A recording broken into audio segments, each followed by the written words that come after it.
ಮುಂದೆ ನೋಡೋದಾದ್ರೆ ಶ್ರೀರಾಮನ ಪ್ರಾಣ ಪ್ರತಿಷ್ಠೆಯನ್ನ ಪ್ರಶ್ನಿಸಿ ಕೋರ್ಟ್ ಕಟಕಟೆ ಹತ್ತಲಾಗಿದೆ. ಶ್ರೀರಾಮನ ಪ್ರಾಣ ಪ್ರತಿಷ್ಠಾಪನೆಯನ್ನ ಪ್ರಶ್ನಿಸಿ ಕೋರ್ಟ್ಗೊಂದು ಅರ್ಜಿ. ಹಿಂದೂ ಆಚರಣೆಗಳಿಗೆ ವಿರುದ್ಧವಾಗಿ ಶ್ರೀರಾಮ ಪ್ರತಿಷ್ಠಾಪನೆ ಮಾಡಲಾಗ್ತಾ ಇದೆ ಅನ್ನೋ ಒಂದು ಅರ್ಜಿಯನ್ನ ಹಾಕಲಾಗಿದೆ. ಹಿಂದೂ ಧರ್ಮದಲ್ಲಿ ಪುಷ್ಯ ಮಾಸದಲ್ಲಿ ಧಾರ್ಮಿಕ ಕಾರ್ಯವನ್ನ ಮಾಡಲ್ಲ. ಅಪೂರ್ಣ ಮಂದಿರದಲ್ಲಿ ದೇವರ ಪ್ರಾಣ ಪ್ರತಿಷ್ಠೆ ಮಾಡಬಾರದು. 4 ಶಂಕರಾಚಾರ್ಯ ಪೀಠ ಕಾರ್ಯಕ್ರಮದಿಂದ ದೂರ ಉಳಿದಿದೆ. ಗಾಜಿಯಾಬಾದ್ನ ವ್ಯಕ್ತಿಯಿಂದ ಅಲಹಾಬಾದ್ನ ಹೈಕೋರ್ಟ್ಗೆ ಇಂಥದ್ದೊಂದು ಅರ್ಜಿ ಸಲ್ಲಿಕೆ ಆಗಿದೆ. ಇದರ ಬಗ್ಗೆಯೂ ಕೂಡ ಹಲವರು ಮಾತಾಡಿದ್ರು ಈ ಹಿಂದೆನೂ. ಇಷ್ಟು ಶಾಸ್ತ್ರೋಕ್ತವಾಗಿ, ಇಷ್ಟು ಗುರುವರ್ಯರ ಸಮ್ಮುಖದಲ್ಲಿ ಅವರ ಮಾರ್ಗದರ್ಶನದಲ್ಲಿ ಮಾಡ್ತಾ ಇರುವಂತಹ ಇಂಥದ್ದೊಂದು ಬೃಹತ್ ಪುಣ್ಯ ಕಾರ್ಯ. ಹಾಗಾದ್ರೆ ಇವೆಲ್ಲ ವಿಚಾರ ಮಾಡಿರೋದಿಲ್ವಾ? ಅವರಿಗ್ಯಾರಿಗೂ ಧರ್ಮಗ್ರಂಥಗಳ ಬಗ್ಗೆ ಅಥವಾ ಆಚರಣೆಗಳ ಬಗ್ಗೆ ಗೊತ್ತಿರೋದಿಲ್ವಾ?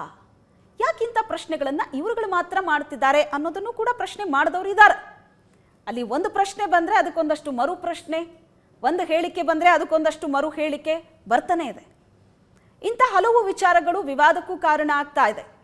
ಇನ್ನು ಮುಂದೆ ನೋಡೋದಾದರೆ ರಾಮಲಲ್ಲ, ಹೊಸ ರಾಮಲಲ್ಲ ಮೂರ್ತಿಯ ಬಗ್ಗೆ 1 ವರ್ಷದ ಹಿಂದೆಯೇ ಸ್ಪಷ್ಟನೆ.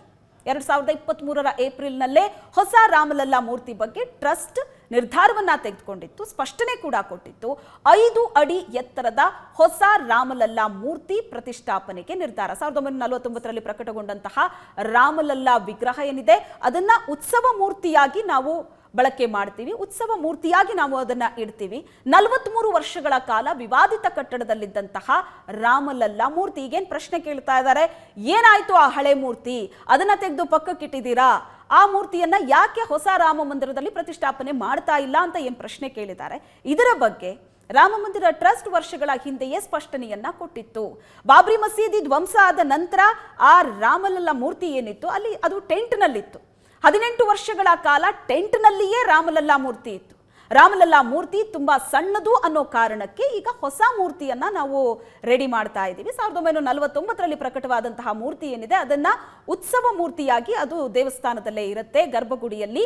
ರಾಮಲಲ್ಲ ಹೊಸ ಮೂರ್ತಿಯ ಜೊತೆಗೆ ಹಳೆಯ ಮೂರ್ತಿ ಕೂಡ ಇರುತ್ತೆ ಅಂತ ರಾಮ ಮಂದಿರದ ಟ್ರಸ್ಟ್ ಈಗಾಗಲೇ ಸ್ಪಷ್ಟನೆ ಕೊಟ್ಟಿತ್ತು. ಆದರೂ ಸಹ ಇನ್ನು 2 ದಿನ ಬಾಕಿ ಇದೆ ಹೊಸ ರಾಮಲಲ್ಲ ಮೂರ್ತಿ ಪ್ರತಿಷ್ಠಾಪನೆಗೆ.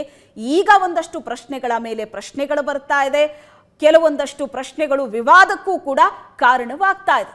ಇದು ಈಗ ಸದ್ಯಕ್ಕೆ ಆಗ್ತಾ ಇರುವಂತಹ ಬೆಳವಣಿಗೆ. ಈ ಅರ್ಜಿ ಕೂಡ ಒಂದು ಸಲ್ಲಿಕೆ ಆಗ್ಬಿಟ್ಟಿದೆ. ಯಾಕಂದ್ರೆ ಈ ಸಂದರ್ಭದಲ್ಲಿ ಪ್ರತಿಷ್ಠಾಪನೆ ಆಗೋದಿಲ್ಲ, ಮೂರ್ತಿಗಳ ಪ್ರತಿಷ್ಠಾಪನೆ ಅಪೂರ್ಣ ಮಂದಿರದಲ್ಲಿ ಕಟ್ಟೋ ಹಾಗಿಲ್ಲ, ಇಂಥ ಹಲವು ವಿಚಾರಗಳು ಡಿಸ್ಕಸ್ ಆಗ್ತಾ ಇದೆ.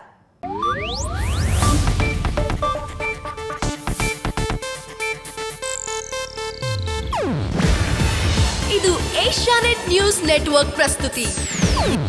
ನೀವು ನೋಡ್ತಿದ್ದೀರಾ ಏಷ್ಯಾನೆಟ್ ಸುವರ್ಣ ನ್ಯೂಸ್.